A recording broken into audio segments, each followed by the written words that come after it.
Halo semuanya, balik lagi di Boncast, Bonti Podcast.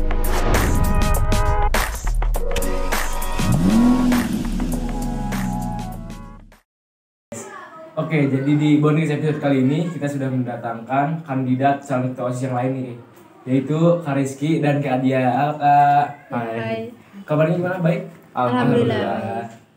Oke, sebelumnya bisa perkenalan dulu nggak ke teman-teman yang lagi nonton? Oke, baik. Perkenalkan, nama saya Muhammad Rizky. Saya sebagai kandidat calon ketua OSIS nomor urut 03. Oke, perkenalkan nama saya Adi Amelia sebagai calon kandidat wakil ketua OSIS dengan nomor urut 3. Nomor urut 3. Oke. Iya, langsung aja ya Kak. Ngomongin soal ketua OSIS, pasti ada sangkut pautnya dengan kepemimpinan. Nah, gimana sih cara kakak dalam menghadapi organisasi agar organisasi tersebut bisa menghadapi masalah yang ada gitu? Kan pasti setiap organisasi itu nggak selalu mulus ya. Pasti ada juga kendala-kendala baik itu dari anggotanya atau mungkin dari luar atau apa gitu. Oke. Mungkin yang pertama, saya akan ajak kolaborasi, saya ajak rekan saya untuk kerjasama. Karena kan organisasi ya, namanya organisasi kita tuh bukan seorang, bukan satu orang, dua orang. Kita tuh perkumpulan siswa yang ada di sekolah ini. Jadi kita bisa bekerja sama untuk melaksanakan suatu proker atau program kerja, dan juga tadi kata pertanyaannya untuk menyelesaikan masalah kita juga bisa diskusikan bersama. Oh, jadi intinya dengan kerjasama ya, dengan diskusi juga. Ya, Oke. Dan juga menurut kakak nih, jabatan ketua dan wakil ketua OSIS itu seberapa penting sih bagi kakak berdua ini? Oke, buat jabatan sebenarnya kayak jabatan itu hanya sebuah formalitas.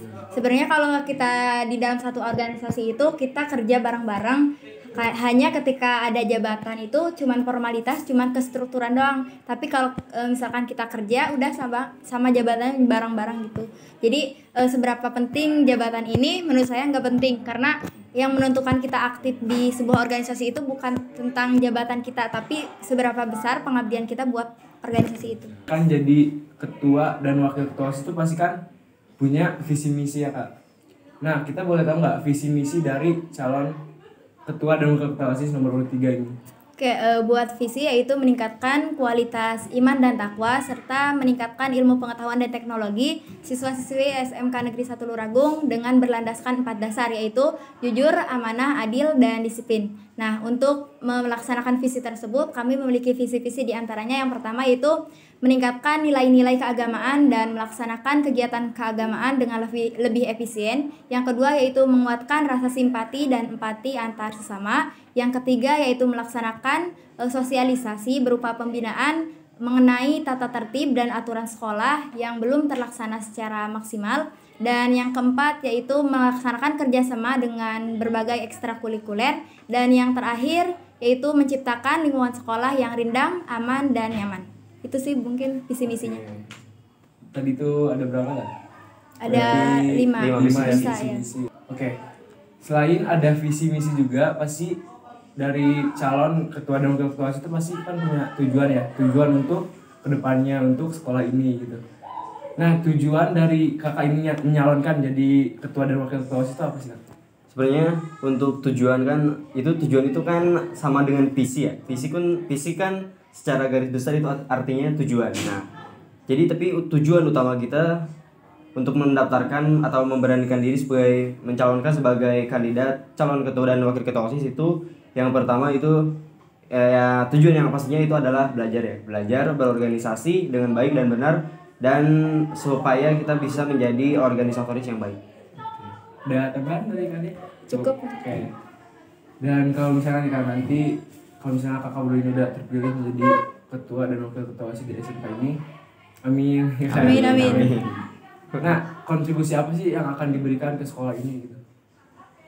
Kayak buat kontribusi pasti kita bakal ngasih yang semaksimal mungkin buat sekolah ini, dari mulai tentang buat kemajuan dari hal akademik dan non akademik, ataupun kita kemajuan di dalam lingkungan sekolah, entah itu tentang tata tertibnya, tentang lingkungannya. Mungkin kita pasti bakal majuin itu semua, bakal berusaha untuk mencari hal-hal yang menjadi evaluasi dari sebelumnya dan akan merubah untuk buat kedepannya, kayak gitu sih.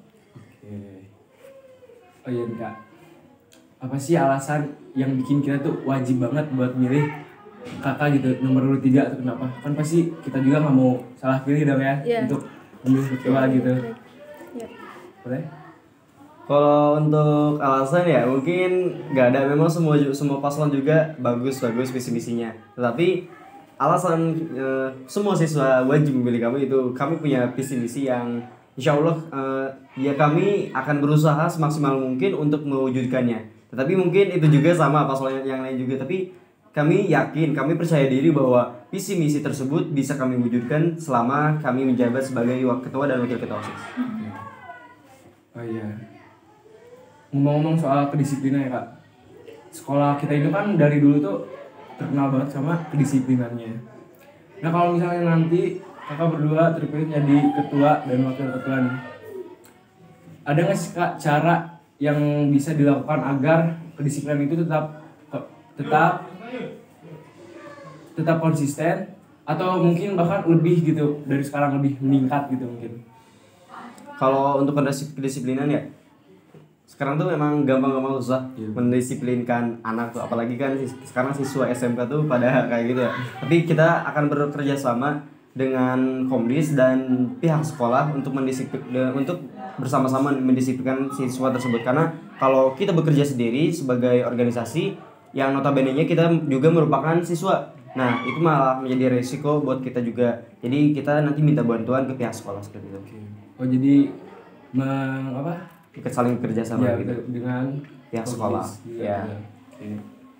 Iya kak, kalau misalnya ada seorang murid nih yang melanggar aturan, contohnya mungkin bawa make up sekolah, bawa rokok, itu kan nggak boleh banget ya kak. Nah, sanksi apa sih yang bakal dikasih ke orang yang melanggar itu? Karena kan pasti nggak mungkin diem aja dong, pasti bakal langsung bertindak tegas gitu kan. Buat tindakannya ya pasti kita bakal laporin buat pembuktian juga, karena kan kita cuman ucapan doang tapi nggak ada bukti, pasti pihak sekolah ataupun pembina juga gak akan percaya. Nah, yang langkah pertama itu kita buat laporan sama pembuktian bahwa di sekolah kita itu ada yang kayak gini. Nah, setelah itu mungkin kita juga kembali lagi kata Rizky tadi mau kerja sama Komdis, terus mungkin nanti pas angkatan kita juga mau ngaktifin lagi poin-poin. Nah, jadi kayak kalau misalkan siswa ngelanggar ini, nah mungkin nanti ada poinnya berapa dan nanti akan dikalkulasi dan ada pengumuman nanti setiap minggunya. Jadi ada evaluasi, misalkan nih setiap habis upacara, nah nanti ada evaluasi dari pelanggar-pelanggar yang kemarin itu ada perubahan atau enggak kayak gitu sih. Oke. Dan kalau misalnya, tapi mohon maaf ya sebelumnya. Kalau misalnya kakak berdua tidak terpilih menjadi ketua dan wakil ketua OSIS itu, apakah kakak berdua akan tetap berkontribusi gitu ke sekolah ini? Pasti. Untuk itu kami berdua pasti akan selalu berkontribusi ya, apalagi kalau emang kami benar-benar dibutuhkan, kenapa tidak gitu. Apalagi kalau misal kita udah dipercaya sama pihak sekolah, kita pasti bantu, kita pasti jaga amanah tersebut, kita pasti yakinin bahwa kita juga bisa membantu mereka seperti itu. Oke, jadi nggak perlu jadi ketua dan wakil ya. Karena emang kan jabatan itu hanyalah formalitas. Oke, terakhir ya kak, mungkin ada pesan-pesan buat teman-teman yang lagi nonton nih. Oke, buat pesan-kesannya jangan lupa pilih kami nomor 3 ya, karena insya Allah lah dengan kami sekolah kita bakal maju dalam berbagai hal lah. Coba Kang, ayo kita mempublikasikan slogan kita. Coba. Ada slogan. Ada. Ya, coba 1, 2, 3. Tri, janji yang terbukti. Tong hilap milih nomor 3 supados sakola langkung maju. Pilih nomor 3 ya. Tri. Oke, mungkin terima kasih untuk Pak Rizky dan Kak Alia yang sudah menyempatkan waktunya untuk datang ke Boncast kali ini.